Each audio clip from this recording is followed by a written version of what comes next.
Tu te détends dans ton jardin en sirotant un thé glacé. Les yeux fermés, tu souris en entendant les arbres voisins qui se mettent à bruisser. Ces lapins espiègles sont toujours prêts à faire des bêtises. Mais ils semblent plus bruyants que d'habitude. Beaucoup plus bruyants. Tu sautes de ta chaise longue, renversant ton thé glacé.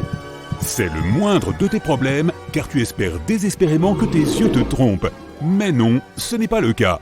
Un T-Rex se tient dans ton jardin. Ton cerveau se met en marche et tu sais que tu dois rester immobile. Car les T-Rex ne peuvent voir que les choses qui bougent, n'est-ce pas? Eh bien, c'est totalement faux. Alors, commence à courir. Et pendant que tu fuis pour sauver ta vie, nous allons t'expliquer pourquoi ce n'est pas vrai et à quel point la vision du Tyrannosaurus est excellente. Tout d'abord, les T-Rex sont énormes. Au Canada, on a découvert les fossiles du plus grand T-Rex jamais trouvé. Cette découverte suggère que ces animaux pouvaient atteindre une hauteur de 3,50 m et peser plus de 8600 kg. Ce dinosaure est affectueusement connu sous le nom de Scotty. Mais qu'est-ce que leur taille a à voir avec leur vision? Eh bien, par exemple, peut-être le fait qu'ils avaient des globes oculaires géants. L'un des plus grands squelettes de T-Rex reconstitués appartenait à une charmante femelle dinosaure appelée Sue. Elle se trouve maintenant au Field Museum de Chicago. Elle a des orbites qui mesurent 10 cm de diamètre. Cela suggère que ses globes oculaires mesuraient plus de 8 cm, soit davantage qu'une balle de tennis. N'est-il pas logique qu'une créature avec des globes oculaires aussi gros ait une vue incroyable?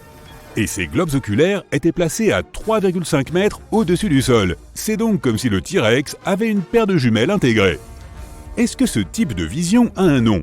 Oui, on l'appelle la vision binoculaire. Elle permet aux animaux de voir clairement des objets en 3 dimensions, même s'ils sont immobiles ou camouflés. Et comme si le monstre reptilien avait besoin d'aide pour être une source de destruction ambulante, les T-Rex avaient aussi l'évolution de leur côté. En plus d'avoir évolué pendant des millénaires pour avoir des globes oculaires plus grands, le patrimoine génétique de l'ensemble du visage de l'animal a progressivement changé. Son museau est devenu plus mince pour ne pas nuire à la vision de la créature. Autant dire qu'en termes de vision, les T-Rex étaient confortablement installés pour être les maîtres absolus de leur temps. Est-ce qu'une espèce serait assez égocentrique pour se considérer comme les souverains de son époque? Probablement les humains.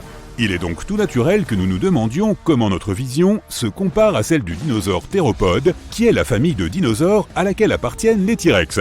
Le nom de la famille Theropoda signifie commodément « à pied de bête ». Cela nous rappelle une fois de plus que ce n'est pas quelque chose autour duquel on voudrait se retrouver par hasard.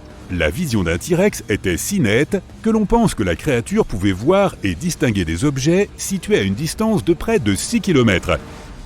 Nous, les humains si géniaux, ne pouvons pas faire mieux qu'1 kilomètre. Loin de nous l'idée de t'empêcher de passer une bonne nuit de sommeil, mais il y a un élément qui rend les choses encore plus effrayantes.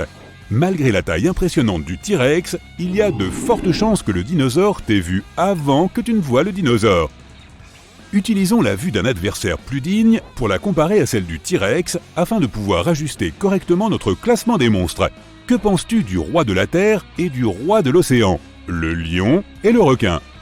Tout comme la théorie affirmant que les T-Rex ne peuvent pas voir les objets immobiles, celle qui dit que les lions ne peuvent pas voir les couleurs est tout aussi erronée.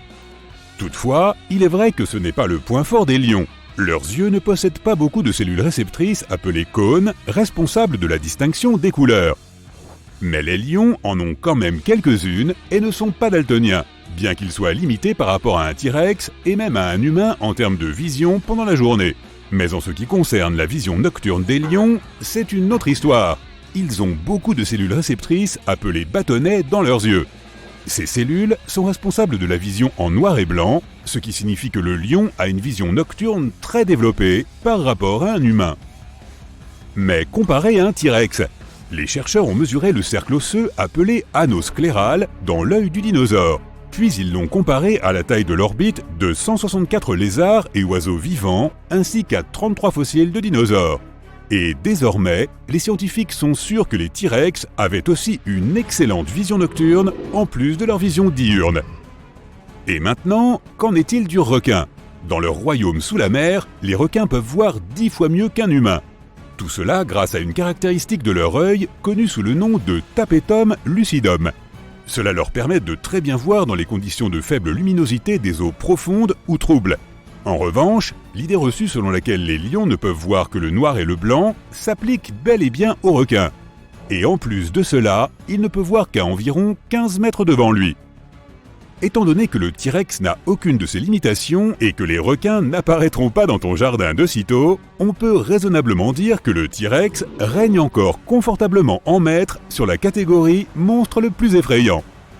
De plus, les chercheurs pensent qu'il était en fait un excellent nageur et qu'il aimait faire de longues baignades. Penses-tu qu'il existe une créature plus puissante qu'un gros chat ou un requin à laquelle on puisse comparer notre T-Rex? Pourquoi pas le gorille? On pense que les gorilles ont une bonne vue, qu'ils utilisent pour identifier la nourriture et détecter le mouvement de proie et de danger potentiel. Ces primates ont aussi une bonne vision des couleurs, ce qui est un atout précieux pour repérer les fruits mûrs à la cime des arbres. Comme tous les autres primates, les gorilles ont des yeux orientés vers l'avant plutôt qu'un de chaque côté de leur tête. Cela signifie que le champ de vision de chaque œil se superpose à celui de l'autre, créant ainsi une image tridimensionnelle. Cela te semble familier? Oui, tu l'as deviné, comme le T-Rex, le gorille a aussi une vision binoculaire. Cela permet à cette créature d'évaluer avec précision les distances et les profondeurs. Cette capacité est très utile lorsqu'il essaie d'évoluer dans l'environnement complexe qu'est la jungle. Les gorilles ont aussi une zone spécialisée de l'œil appelée la fovea. Elle contient de nombreuses cellules sensibles à la lumière et permettent une bonne acuité visuelle. Donc, dans l'ensemble, la vision est définitivement un point fort des gorilles, ce qui les différencie de la plupart des singes. Ces derniers se fient beaucoup plus à leur odorat. Pendant tout ce temps, tu as fui le T-Rex qui s'est pointé dans ton jardin en ayant peur pour ta vie. Mais est-ce qu'il t'est venu à l'esprit qu'il ne te poursuit peut-être pas pour te manger? Peut-être qu'il veut simplement une tape sur la tête ou une gratouille sur le ventre comme un bon toutou. Sommes-nous sûrs que les T-Rex étaient vraiment ce chasseur suprême et ce prédateur ultime que nous avons en tête?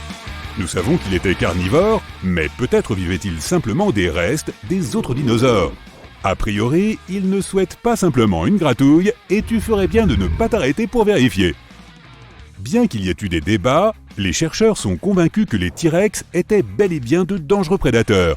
Et l'une des principales raisons pour lesquelles ils sont arrivés à cette conclusion est justement la vision de l'animal dont nous avons parlé. Pourquoi cette créature terrifiante serait-elle capable de repérer des choses aussi loin, de jour comme de nuit, et de faire évoluer les traits de son visage si ses grands yeux ne lui servaient pas à chasser? Ce serait manquer de respect au roi des dinosaures que de laisser entendre que cette vision était nécessaire pour se protéger. Tu as déjà entendu l'expression « avoir une vision d'aigle ». On devrait plutôt dire « avoir une vision de T-Rex », car ce dinosaure avait une meilleure vision que le rapace. Beaucoup de ces oiseaux de proie, dont font aussi partie les faucons, ont aussi une vision binoculaire, ce qui les aide à chasser. De plus, sais-tu de quelle famille de dinosaures carnivores ces oiseaux descendent? Tu l'as deviné, la même que celle du T-Rex, les théropodes. Voilà, maintenant tu sauras qu'il ne faut jamais rester immobile si tu croises un jour un T-Rex.